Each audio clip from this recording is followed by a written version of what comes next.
Next, from tunnels under our waterways to the problems on top of it. Invasive weeds are spreading across the canals in the capital, causing issues for the wildlife and the boats that pass through them every day. The Canal and River Trust are battling the rapid growth of the weeds, but the warm, wet weather has given them the perfect conditions to thrive. Olivia Guthrie joined the team on the water. It's weeding, but probably not as you know it. Clearing invasive aquatic weeds from London's waterways is a full-time job in the summer for the Canal and River Trust. Some of the weeds grow so fast, they can double in size in just a few hours. It is definitely getting worse. It just blooms. It increases in size twice every other day. Some of it can go 3 inches a day. It's just getting bigger and bigger. It's almost never ending, and it really is quite depressing because I can clear it one day, I'll come back the next day and it's here again. In the warmer months, invasive species like Japanese knotweed and duckweed algae can quickly clog up the capital's canals, forming a thick mat on top of the water. The weeds are a problem for fishermen and for boats trying to get through them, but more worryingly, they starve the water of oxygen, killing off fish and other plants, having a knock-on effect further up the food chain on wildlife like kingfishers and otters. And climate change is making things so much worse. It used to be from sort of May, June, July were the main growing seasons, and now it's going from May all the way up until October, which causes a real problem with for these invasive species that are clogging up our canals. Pollution and sewage overspills are also compounding the problem. Human waste in the water provides the perfect nutrients for these problem weeds to thrive. Protecting the environment and keeping river traffic moving is an expensive business for the Canal and River Trust. Last year it cost the charity £1 million, shifting 2,500 tonnes of green gunge from the capital's waterways. Olivia Guthrie, ITV News. How baby beavers have been born in the capital for what's thought to be the first time in 400 years.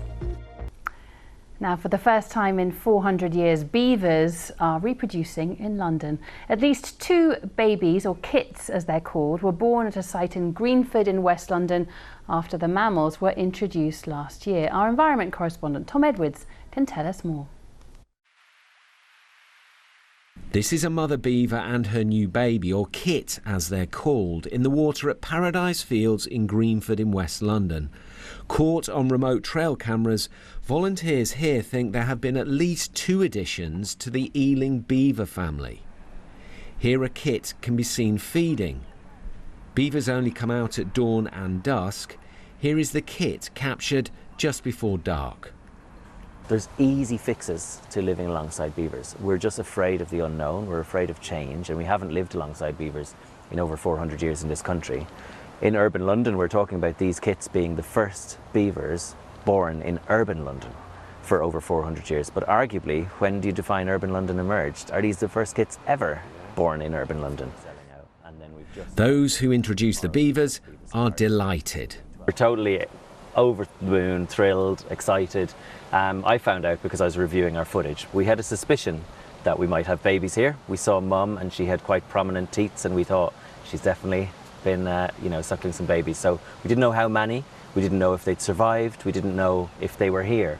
So it was a real thrill to look at the camera footage and just suddenly see this tiny miniature beaver, very, very cute, playing with mum. On the 30th of June was when we first spotted it. And we've kept it a little bit quiet to allow them to settle in and everything, and make sure they're healthy and well and count them. We believe there's 2. There could be more, but we've seen 2 together on the camera, and it's just testament to the project success that the beavers are happy enough to breed and continue raising family here. This family of beavers was introduced in October. They are the UK's first beavers living in an urban environment. They live in Paradise Fields in Greenford, which is surrounded by a retail park and roads. Experts say it shows how Londoners and beavers can live happily side by side. Here 2 beavers are play fighting. In the background there's a kit. This landscape is being changed quickly by the family of beavers. Dams and landscaping help with flood retention and increase biodiversity. This is one of the trees that the beavers cleverly felled, and you can see how much canopy space that they have opened up with this tree. And you can also tell that it's beavers that are taking it apart as well. You can see the sharp edges of the branches. You can see that the beavers have chewed away a lot of the bark, and we've seen the beavers here as well, so they are happy to have another little snack.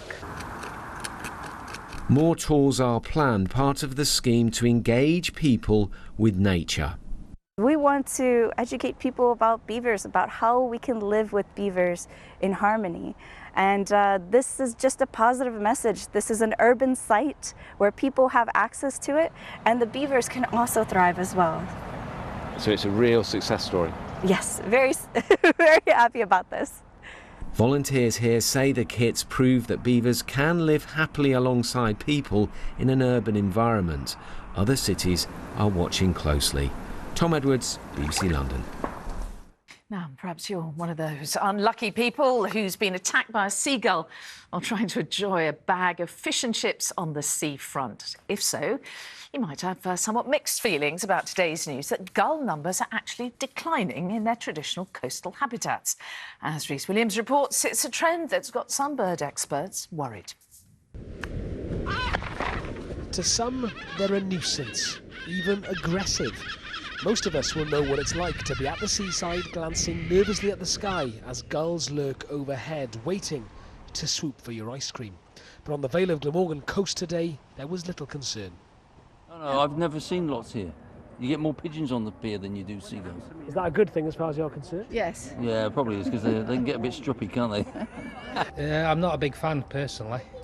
They're a bit irritating, aren't they? Oh, I love them. They make a beautiful noise. It is loud, but it's lovely. And they've got a right to exist. I think they're a pain. I know they're protected species, but hey-oh. I'm sitting here with an open container of chips on a British beach. Traditionally, I think this would be considered an arrogantly risky activity. But I'm feeling relatively comfortable because there are far fewer of these noisy gulls than before. The common sights and sounds of seagulls in our urban environments are concealing a persistent decline in their numbers, according to experts. Over the last 20 years, the number of breeding pairs of lesser black-backed gulls has declined by 45%. Herring gull numbers have fallen by 38%, and the downward projection is expected to continue when figures are released for this year. Gulls are tough, adaptable species. They're bold, they're brazen, they come into our space. These birds are struggling. So if, the big tough birds are struggling, then what hope have we got for the turtle doves, for the small migratory songbirds? We need to make sure that we can look after all our birds and learn to live alongside them, even if that means sometimes saying goodbye to our pasty or ice cream.